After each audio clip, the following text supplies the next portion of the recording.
Assalamualaikum warahmatullahi wabarakatuh. Bismillahirrahmanirrahim. Alhamdulillahirabbil alamin. Wassalatu wassalamu ala asrafil anbiya'i wal mursalin sayyidina Muhammadin wa ala alihi washabihi ajmain. Bapak-bapak, ibu-ibu yang dirahmati Allah Subhanahu wa taala,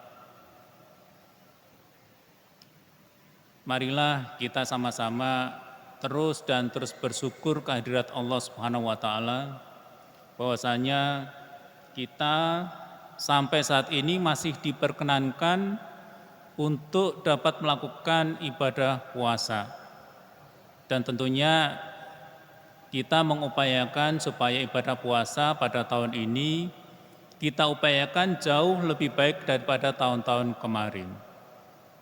Semoga amal ibadah yang kita lakukan pada bulan puasa Ramadan ini bisa diterima oleh Allah Subhanahu wa taala. Amin. Tak lupa salawat dan salam tetap tercurahkan kepada junjungan kita Nabi Agung Nabi Muhammad sallallahu alaihi wasallam, pada keluarganya dan juga pada sahabat-sahabat beliau yang mulia sampai yaumil akhir. Bapak-bapak, ibu-ibu yang mulia, agama Islam ini terdiri dari 5 pilar atau 5 pondasi, ya. Ini sebagaimana yang tertera dalam hadis riwayat Bukhari Muslim dari kitab At-Taghrib yang bunyinya sebagai berikut. An Ibnu Umar radhiyallahu anhuma qala Rasulullah sallallahu alaihi wasallam buniyal islamu ala khamsin sadati an la ilaha illallah wa anna muhammadan abduhu wa rasuluh wa iqama'is salat wa ita'iz zakat wal hajj wa shaumi ramadan.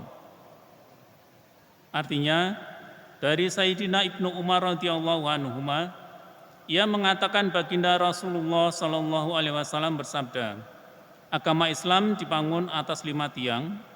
Yang pertama adalah bersaksi bahwa tiada yang berhak disembah selain Allah, dan Muhammad adalah hamba dan utusan Allah Subhanahu wa taala.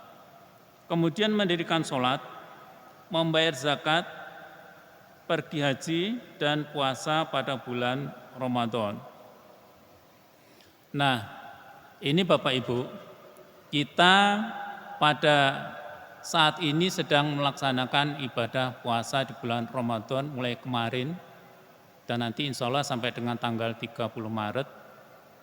Tentunya kita berharap dan kita berupaya supaya apa yang kita lakukan pada bulan Ramadan ini jauh lebih baik daripada yang tahun-tahun kemarin. Kalau yang tahun kemarin mungkin kita hanya sekedar menggugurkan kewajiban, melaksanakan ibadah puasa, tetapi nun sewu, kita ini masih seringkali ngerasani orang, ya, masih menyakiti hati orang. Nah, kita upayakan pada bulan ini tentunya harus lebih baik daripada tahun-tahun yang kemarin. Kalau ini tidak ada perubahan, ini sangat rugi sekali Bapak Ibu. Nah, terus yang perlu dilakukan, yang menjadi perhatian kita pada sholat, ya, pada waktu bulan Ramadan ini, yang perlu diperhatikan ini adalah sholat kita. Sholat kebanyakan selama ini masih sekedar menggugurkan kewajiban. Sholat berjamaah kalau pas bulan Ramadan saja. Kalau pada selain bulan Ramadan, kita jarang sholat berjamaah di masjid. Bahkan kita seringkali sholat di rumah, bahkan nun sewu, kadang-kadang ada yang berpuasa tetapi tidak melakukan sholat fardu.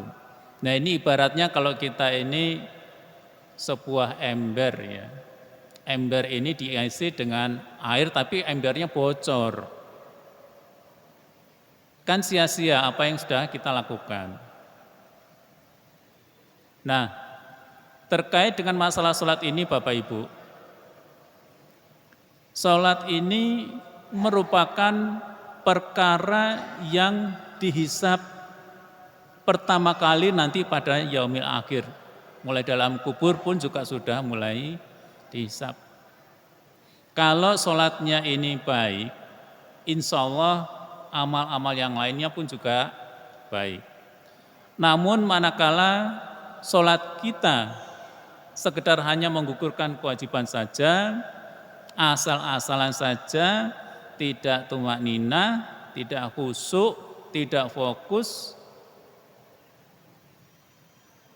ya bukannya tidak diterima, ya tetap diterima oleh Allah Subhanahu wa taala karena Allah yang memberikan penilaian.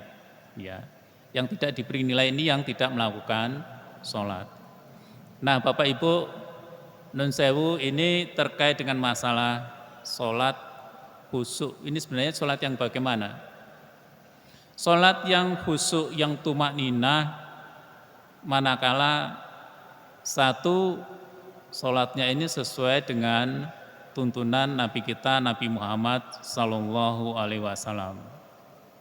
Ya, tentunya kita harus banyak belajar terkait dengan sifat sholat Nabi. Sebagai contoh misalkan, kita pada waktu berdiri, takbiratul ikram, satu kaki kita ini lurus menghadap kiblat. Kadangkala ya sama-sama kita saling mengoreksi. Kaki kita ini kadang ada yang bentuknya seperti huruf V. Ya.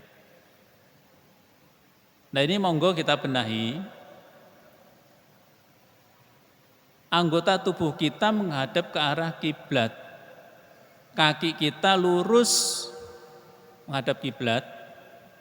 Pada waktu kita takbiratul ikram, Allahu Akbar, tangan kita pun juga terbuka, rapat, ya, bisa sebatas pundak, bisa sampai dengan sebatas dengan telinga.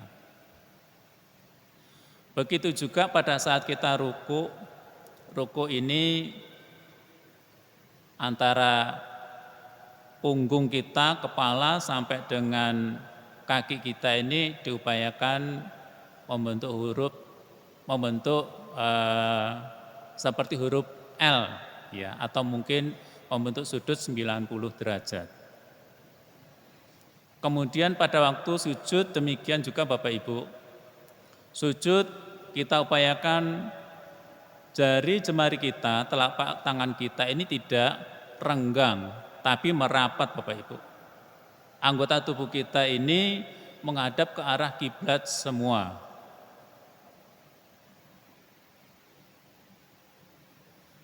Nah, kemudian pada waktu sujud antara dahi, hidung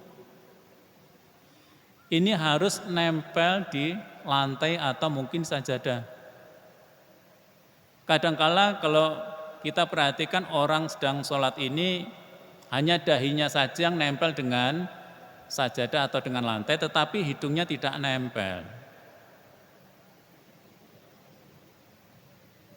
Terus kemudian pada waktu sujud Bapak Ibu, ini untuk telapak kaki kita tidak renggang tapi merapat. Ya, merapat.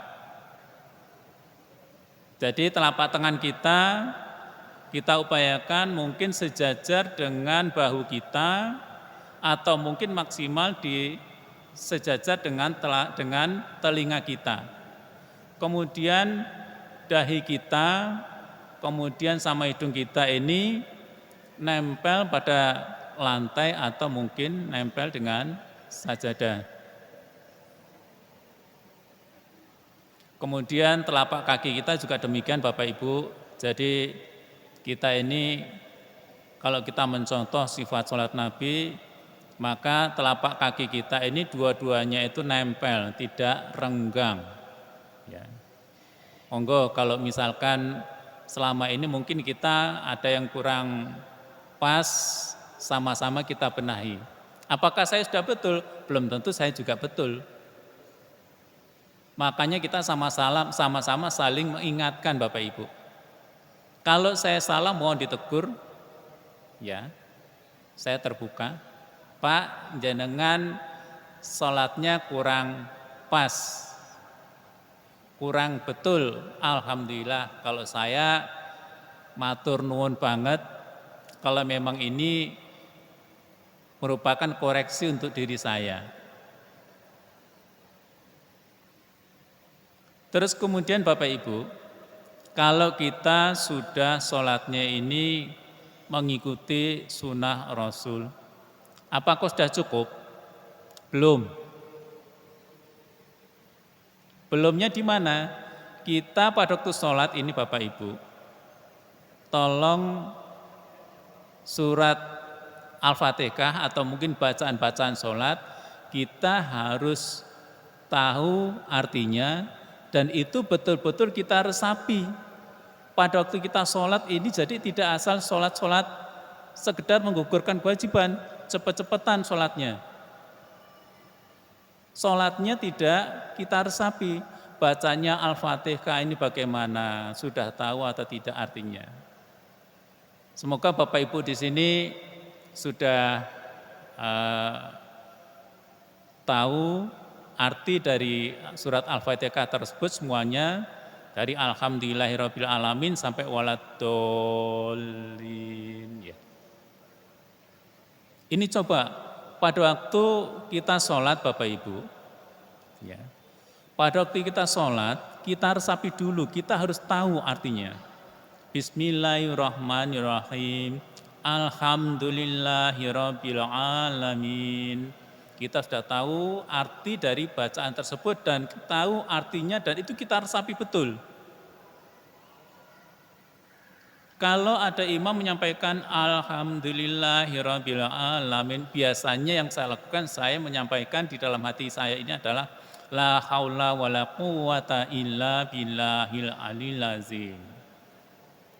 Ar-Rahmanir-Rahim. Saya dalam hati mengucapkan la haula wala quwata illa billahil aliyil azim.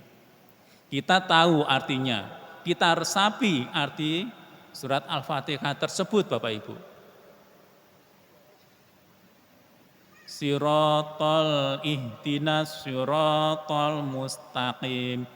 Amin. Saya sudah mengucapkan amin terlebih dahulu sebelum saya mengikuti secara serempak, secara berjamaah. Ya. Jadi sholat kita ini perlu kita benahi juga. Kita resapi, kita paham artinya, kita resapi dalam hati pada saat kita sholat. Karena kita sholat ini sebenarnya kita itu sedang berkomunikasi dengan Allah. Cobalah kalau kita sholat sendiri, sholat tahiyatul masjid, kemudian sholat sunnah qobliyah atau mungkin sholat tahajud. Mungkin yang paling mengena ini pada waktu kita sholat tahajud Bapak Ibu. Sholat pada waktu malam bangun sekitar jam 2 atau mungkin setengah 1 atau mungkin jam 3 kita bangun sebelum sahur. Kita sholat tahajud terlebih dahulu. Sholat tidak perlu keburu-buru, tapi kita harus tahu, benar-benar harus tahu dan harus paham arti bacaan dari sholat. Dan itu perlu kita resapi Bapak Ibu. Kalau tidak kita resapi, kita hanya sekedar sholat, kalau ibarat nilai ini ya masih kurang sempurna Bapak Ibu. Nah tentunya kita kan ingin dari waktu ke waktu ini ibadah kita makin lama makin bertambah baik. Umur kita ini Bapak Ibu makin lama itu makin bertambah. Makin bertambah atau makin berkurang Bapak Ibu? Kalau sisa usia kita bertambah atau berkurang? Sisa usia kita ini berkurang. Kita tidak tahu kapan kita itu harus kembali kepada Allah. Tidak tahu sama sekali. Kalau kita nun sewu nggih, puasa kita asal-asalan hanya sekedar menahan makan dan minum, ya. Tetapi yang namanya manfaat atau faedah dari berpuasa ini tidak kita lakukan dengan baik. Percuma Bapak Ibu. Demikian juga dengan sholat. Kalau sholat ini kita hanya sekedar sholat, hanya sekedar menggugurkan kewajiban. Sholatnya cepet-cepetan. Sholat taraweh mestinya 23 rakaat, selesai dalam waktu 6 menit. Tidak melihat yang namanya jamaah yang di belakang ini bagaimana, yang sudah sepuh atau mungkin ada anak-anak. Kasihan. Ya. Kalau kita mau betul-betul sholat yang benar Bapak Ibu, kita coba mengoreksi sholat kita terlebih dahulu, kita lakukan pada waktu kita melakukan sholat sunnah. Sholat sunnah yang paling mengena ini pada waktu kita sholat sunnah tahajud. Pada waktu malam kita habis bangun tidur, kita setelah berwudu, ya, kemudian kita melakukan sholat. Pada waktu sholat tadi Bapak Ibu, cobalah yang namanya bacaan-bacaan sholat ini kita pahami, ya. Kita sudah hafal dulu artinya, kemudian kita resapi. Sholatnya enggak usah keburu-buru Bapak Ibu. Terasa nikmat Bapak Ibu. Karena kita itu dalam sholat memang betul, kita sedang berkomunikasi sama Allah.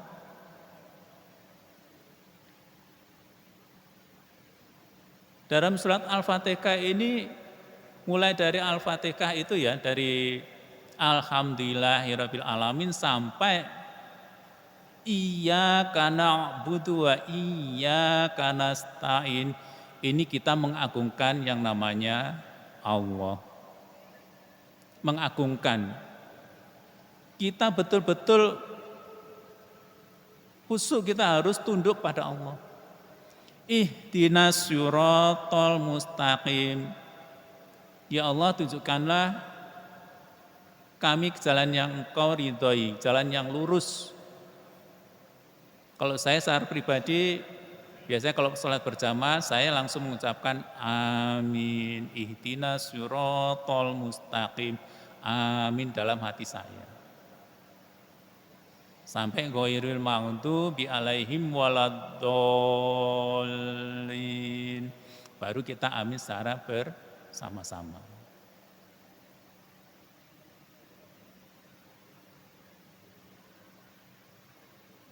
Nah, tolong pada waktu selesai sholat Bapak Ibu, selesai sholat kita mengupayakan untuk jangan langsung keluar dari arena sholat.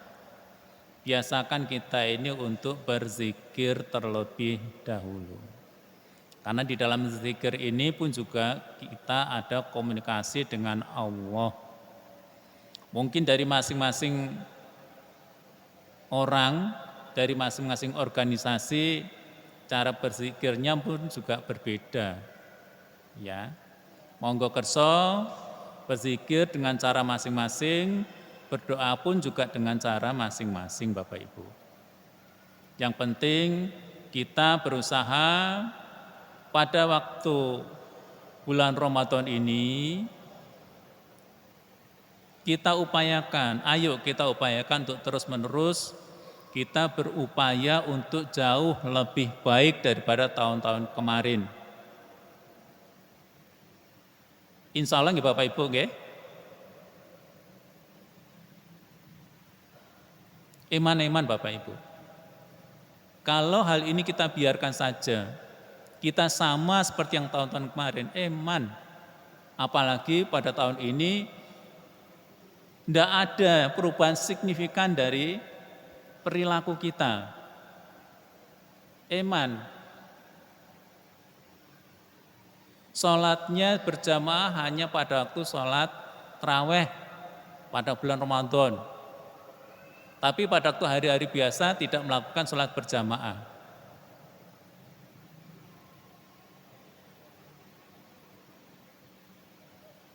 Puasa demikian juga, yang seperti tadi saya sampaikan, hanya sekedar menggugurkan kewajiban, hanya menahan haus dan lapar, tetapi tidak dimaknai yang namanya puasa itu yang seperti apa, tidak dimaknai.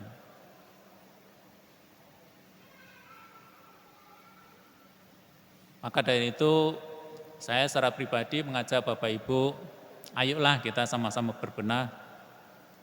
Yang perlu kita benahi pertama adalah diri kita terlebih dahulu Bapak Ibu.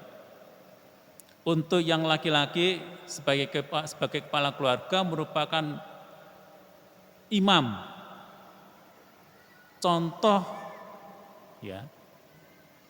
Yang perlu dibenahi yang pertama kali adalah diri kita, kemudian anggota keluarga kita. Jadi kalau Bapak Ibu pada waktu sholat di rumah atau mungkin ya sedang berkumpul dengan istri atau dengan anak-anak, berikanlah mereka ini masukan-masukan tentang keagamaan Bapak Ibu. Apa yang kita ketahui, ilmu yang kita ketahui, sampaikan juga untuk anggota keluarga kita, supaya anggota keluarga kita pun juga nyambung. Nah, bagaimana kalau anggota keluarga kita itu kadangkala tidak mau tahu dengan yang namanya agama?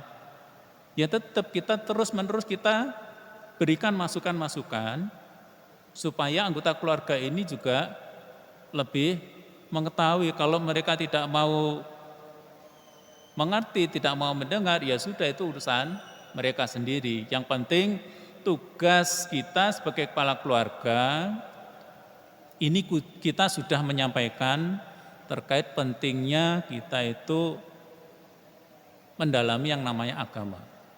Kita wajib memberikan contoh untuk keluarga kita.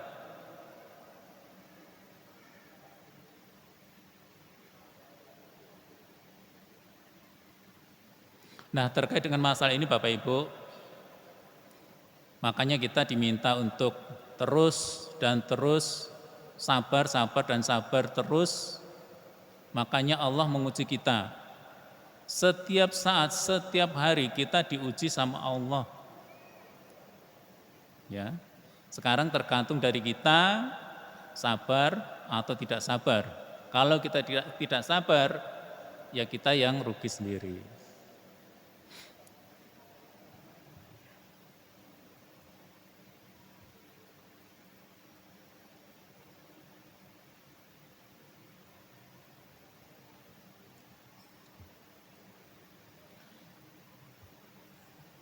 Bapak Ibu yang kami hormati,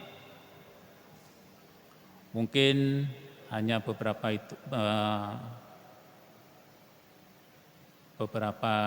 masukan dari saya secara pribadi, dan mungkin kalau ada manfaatnya itu memang dari Allah Subhanahu wa taala.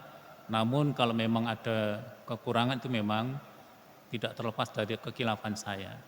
Untuk itu marilah kita sama-sama berdoa Bapak Ibu, semoga apa yang kita laksanakan pada sore hari ini bisa diterima oleh Allah Subhanahu wa taala. Bismillahirrahmanirrahim. Allahumma inni as'aluka ilman nafi'a, rizqan thayyiban wa amalan mutaqabbalan. Allahumma inni as'aluka husnul khatimah. Allahumma inni as'aluka jannah. Allahumma anjirni minan nar. Allahumma anjirni minan nar. Allahumma anjirni minan nar. La ilaha illa anta subhanaka inni kuntu minadh dhalimin. Allahumma arzuqni taubatan nasuha qabla al-maut. Allahumma ighfir li dhunubi li wa li walidayya warhamhuma kama rabbayani shaghira. Allahumma taqabbal siyamana. Allahumma taqabbal sujudana wa ruku'a. birahmatika ya arhamar ya rabbal alamin. Allahumma innaka afun tuhibbul afwa fa'fu anna ya karim, fa'fu anna ya rahim, fa'fu anna ya akramal akramin. Allahumma ighfir lana ma qaddama wa ma akharna wa ma asrarna wa ma a'lanna wa ma anta a'lamu bihi minna innaka antas samiul qarib birahmatika ya arhamar rahimin. Alhamdulillahirabbil alamin. Kita tutup dengan doa kafaratul majelis. Bismillahirrahmanirrahim. Subhanaka wa bihamdika asyhadu an la ilaha illa anta astaghfiruka wa atubu ilaik. Wassalamualaikum warahmatullahi wabarakatuh.